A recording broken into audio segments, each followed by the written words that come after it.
Hello, welcome back to Elementally Human. I'm very excited. I've got a special guest today. I'm talking to Jamie Gutfreund. She is the founder of Creator Vision. They help brands maximize their investments in the creator economy. Welcome, Jamie. Thanks for having me. This is so fun. Oh, it's very exciting. Yeah, it's really great to talk to you, particularly that not only the kind of work that you do, and I can see that across your very storied and illustrious career, you've worked in business development, you've been a CMO, you've worked in customer experience. One of our good friends, Wayla, I see that you worked there. You've also worked at Microsoft, Expedia, CAA, and Hasbro. And you popped up on our radar very recently because we supported you a little bit on an article you were writing for Forbes about a new State Farm insurance campaign. Yeah, it was great. And the amazing Steph Money, she voluntold you to help me. She did, yes. The connective tissue here is Steph, my wonderful co-host, who is currently off having her birthday in Kentucky with her dear husband. So thoughts and prayers go out to her. I'm sure they're having a great time out there. But it was great to work with you on this State Farm test. So this was a really nice campaign that went out. The famous Jake from State Farm, that's a real institution that is a fascinating story in itself of how they've kind of built this asset and are able to leverage it and use it. We applied some element human measurement and studied some of the pieces that went out on social media. But I'd love to know how you got involved in this, Jamie, and what were the kind of things that you learned from your head of marketing over on the State Farm side. I remember reading that there were three buckets that the head of marketing was interested in. Yeah, so Alyson Griffin is the head of marketing for State Farm, and I write a column for Forbes, which is designed for C-suite and marketing executives who want to learn beyond the surface level of the creator economy. And the way I look at it is if I don't really understand something in depth, then that means I need to go learn it. So why not write an article for Forbes about it at the same time? And Yeah. I cover sort of that gap between the promise of the creator economy and the practice of it. So in this case, Alyson Griffin was very kind to let me pick her brain and interview her. And what she has done in a remarkably successful way is to take probably one of the most, and these are her words, the most Mm. boring category on the planet, insurance, and turn it into something that is incredibly relevant through emotion, which is why it was so great to have Element Human step in and do this research to prove her point. And I'm sure she has lots of data that already says that, but for my little purposes, it was fantastic. And I think what she really leaned into and explained was she has a system. And Hmm. I can go through her framework, but it's really down to Alyson Griffin. She's just has a brilliant way of combining her investments with her outcomes and also tapping into emotion. Got it. And why is it that you think that emotion was so important and relevant to bring to the insurance category and State Farm in particular? So State Farm, you probably feel like you see them more than you do because they have so much Hmm. impact, but they don't spend as much as the other leaders in the US market. She has to figure out a way to be more strategic and not try to go head to head dollar for dollar. So her Yeah. approach is, and she said this, which I thought was so fascinating, was it's all about driving and causing dopamine and serotonin. So she has this interesting framework. It's three buckets. One Hmm. is the performance bucket. It's about selling policies. So especially for young people, they're in the market for the first time, they're buying a car, they're getting insurance. They raise their hand in the market, and her team is monitoring and figuring out from a performance perspective. So the goal of Yeah. that bucket of investment, sell policies.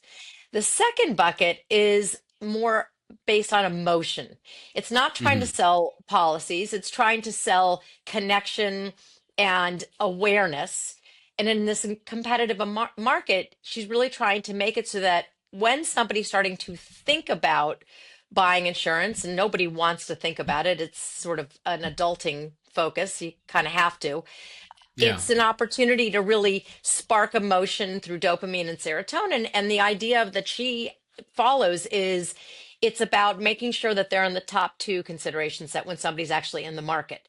And so she doesn't Hmm. evaluate that part of her investment based on policies sold. She evaluates it on impact. And then her third Yeah. bucket is retention and loyalty. But to have such a clear framework is unusual, and unusual for a marketing leader to share that, because it really puts the use of creators in a different perspective. And she was able to articulate it. I'm happy to explain what that means, but we all know Jake. At least in the US, we know who Jake is. Yeah, that's brilliant. What occurred to me with thinking about the insurance category is similar to the kind of the three buckets that you were mentioning there, is that you need to be doing everything all at once. You've got those that you need to convert, but you also need to be building up awareness. And you've got that new cohort coming in, that young group who are adulting, they're becoming adults, they're going to need insurance for their phones, for their cars, for their homes that they're starting to acquire. And so now we need to be building up that consideration set. So I often think that agencies and brand managers may only think at one part of the funnel at a time. Do you think that is changing? That insurance is a good example of where you need to be thinking all funnel all the time? Well, Allison was really unique in this way because she came from Intel and HP. And so she had always been in a position where she had to think short term. State Farm is not public. It's owned by the agents. And so they have the distinct luxury to have a long-term perspective. So she can seed the market and she can play a bit of a longer game, which, as she said, was really a joy, but she has to be very responsible about it. And so they do, manage their investments quite carefully. But the idea and the strategy behind Jake was, he started out years ago as there was a real Jake who was in the call center. There was a Jake. There was a Jake.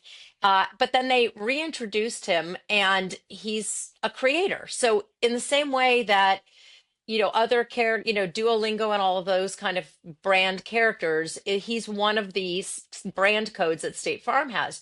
But the way they are able to treat him as a human being, he can show up at things. So, for example, Caitlin Clark, before her graduation game, before she went to the WNBA, Jake was sitting in the stands, and Travis Scott, who happens to be a fan of Jake's, saw him in the stadium and just went over and dapped him up. And it was like a really great, unscripted, serendipitous moment.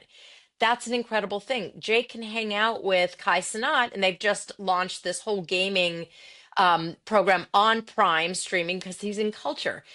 Jake is a Jeopardy quiz answer. I mean, he really is in culture. And when we hear from brands frequently about being in culture, no brand ever says, I don't want to be in culture, but it's fluffy. It's typically very jargon, but not with Jake, and not with how it's so prescriptive and organized and yet also fluid. It's a really unique combination. So it seems to me, Jamie, that the insurance category probably hasn't got a storied history of using creators. How is it that State Farm has come to do this, and where are they going with it?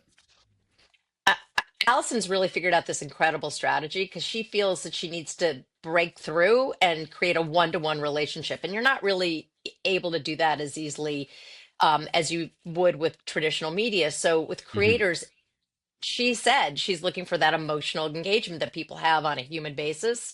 And creators really give her that opportunity. And that's why Jake is so successful. I love it. Fantastic. Well, Jamie, it was a real pleasure to test some of the social videos, the creator videos that Jake put out. We had a couple that we ran through our system. One was this really funny scenario where Jake was attending the wedding of his neighbor and he's in their backyard with them. And we have this really comical scenario going on there.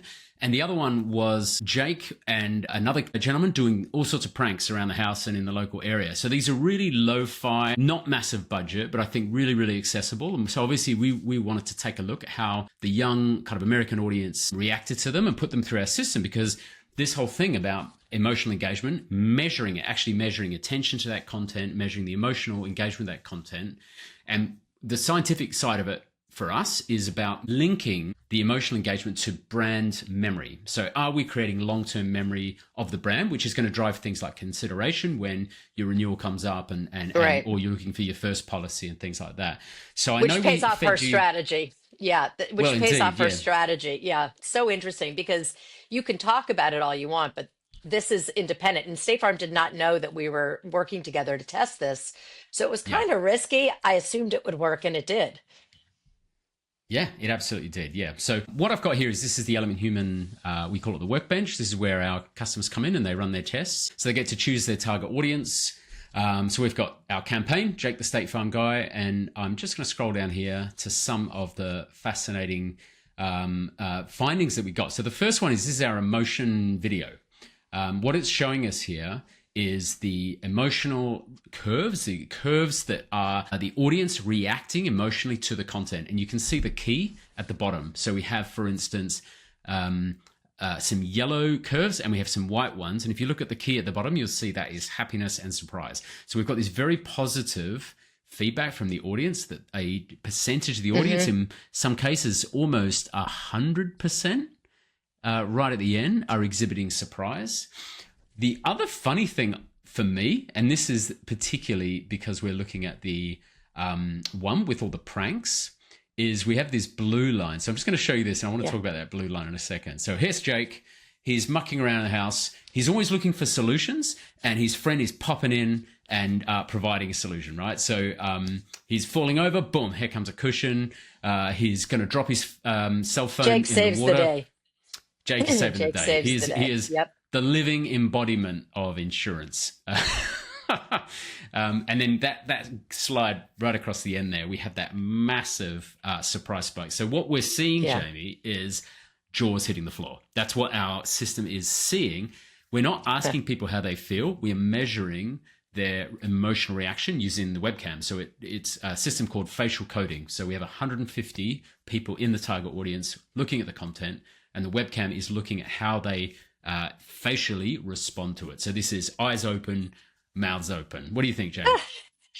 I'm eyes open and mouths open. I think it's amazing that you can look at this. And from what I understand too, is because I've worked with this before, but I want to make sure that I have this correct. It's in situ, basically. It feels like I'm watching this in a natural environment. So I'm not seeing any of this coding, or I'm just watching a video the way I would normally watch a video. No, indeed. And in fact, it's in the feed. So you're in Instagram, scrolling around. We actually measure whether you're how many seconds you look at that particular post in your feed and things like that as well. And we benchmark it. The bit I find quite funny here is we have a competing emotion, which is sadness. So if you look down at the key, sadness is blue. So imagine we have a scenario here where people are feeling surprised and sad. And I really like this because it shows they're getting worried about these stunts, you know. That's funny. So when something almost falls in the pool, people are like, oh, you know, and when he glides across, people are like, oh. And I call this the emotional cocktail. I love the idea that you can trigger competing emotions at the same time, you know. Talk about emotional surprise, memory. happiness. Yeah, exactly. Talk about emotional memory. I mean, and I feel this is fun to watch this live. It feels like American football. Like I'm looking at the telestrator, looking at the results. That's great. Exactly. We're seeing how it all plays out. And then you can see this heat map here as well. And the heat map shows where people are looking, right? So they're looking at the phone and things like that. Now, Jamie, there was something that really jumped out at me about this campaign, which is I'm not seeing any branding at all. I'm not seeing logos. I'm not seeing copy. I'm not seeing an end card at all. So brave stuff, because the data did show we got cut through. People know that this was State Farm. It converted in all the kind of metrics we're looking for, raised awareness, raised consideration, that kind of thing. But is this a roll of the dice, Jamie, or did everybody know that we didn't need it to get across the line on this one? They've invested so much time, effort, and investment in building Jake as a human being that he's in the world. So when, for example, they show up in places that their audience loves. So Jake has the permission to represent State Farm in a gaming environment. So they have a whole series with Kai Cenat that's like a reality show that's called Gamerhood, that was part of this article, where it's very hard to have credibility in gaming. And because they've invested so heavily in Jake, he's able to be the host and participant with these big time. You know, they had a ton of gamers. They had Ludwig, they had Valkyrie, they had all these really well recognized gamers. And then it's so popular, it's 4 seasons. They actually took this and it's now streaming on Prime, which is an amazing sign of you can actually build Jake as a creator with an audience, with a fandom, through emotion, and then it can go on Prime and sit next to any other entertainment vehicle. It's an incredible accomplishment. This is definitely another thing I'm spotting in the last, I want to say, just 6 months, is creators are popping up on TV now. I think it used to be the world of social and the world of TV, CTV, Prime, Netflix, and that kind of thing. These were separate worlds. They are starting to come together. Well, creators are TV. I don't think they're on TV. They are TV. And especially now that most people are watching it on a screen in their living room, it's not especially for younger audiences, there's no distinction between TV and digital. It's just content. And so creators travel. And that's part of the beauty of what creators do is they really can travel and they're much more mobile and flexible than a traditional celebrity, and they have a lot more credibility. It's not about, I never talk about authenticity. I think that word is so old school. It's Mhm. credibility and accountability is what creators have. So people really like seeing them. And you're seeing non-scripted shows that are like built, did one called Roomies. You've got Boy Room, which was sponsored by Prime Video. You've got all Mhm. kinds of new ways of using creators that we're just getting started. I think we're at the, very early stages of creators traveling into other channels. I love that. Well said. Creators are TV. Okay, the last thing I'd love to show you, Jamie, as we go through all the data, is one that really gets my attention is implicit association. So this is a test, a memory test. What it's trying to do is figure out if a long-term enduring memory of the brand has been created. Now, this is better than just asking a survey. This is a psychological test. And what it's banking on is that people don't just create memories, they create associations, right? Mental associations. So each campaign that we test, we nominate the associations that we would like to test. So we tested authentic. I know that's a dirty word for you there, Jamie. Duly noted. Sorry. We did test whether there was a memory association created between State Farm as a brand and being authentic. We also tested innovative and reliable. And we always test lucky number 4, which is trustworthy.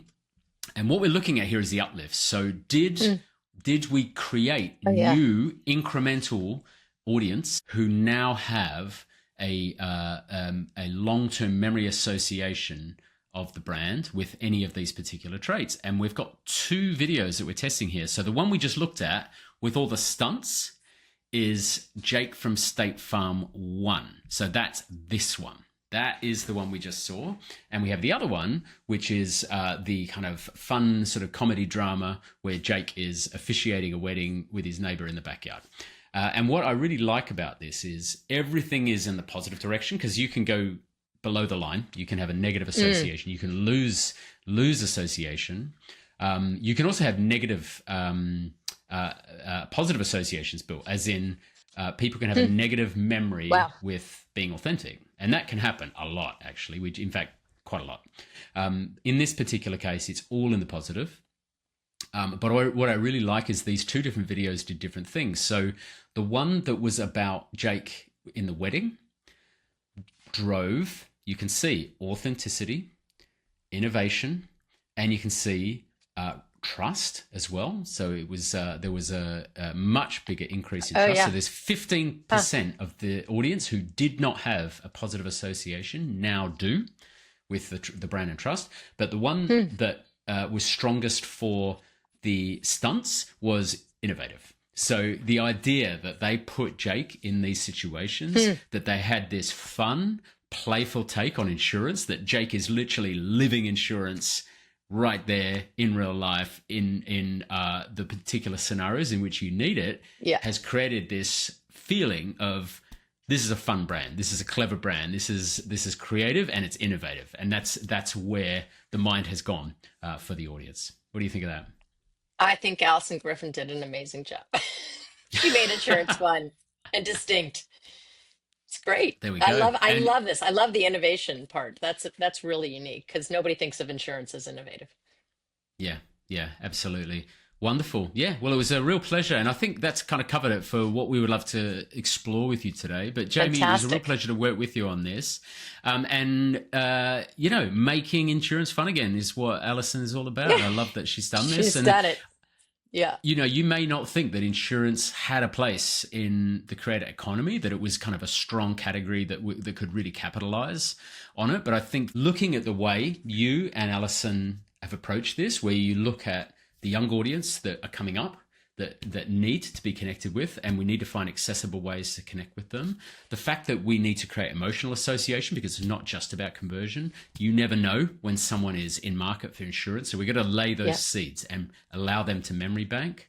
All of that, I think, really kind of spells out a lovely picture of how, if you can create an amazing asset like Jake, this valuable asset, you have something you can put on the chessboard and allow that to play out and see what spaces he can be useful in and create those connections with the target audience.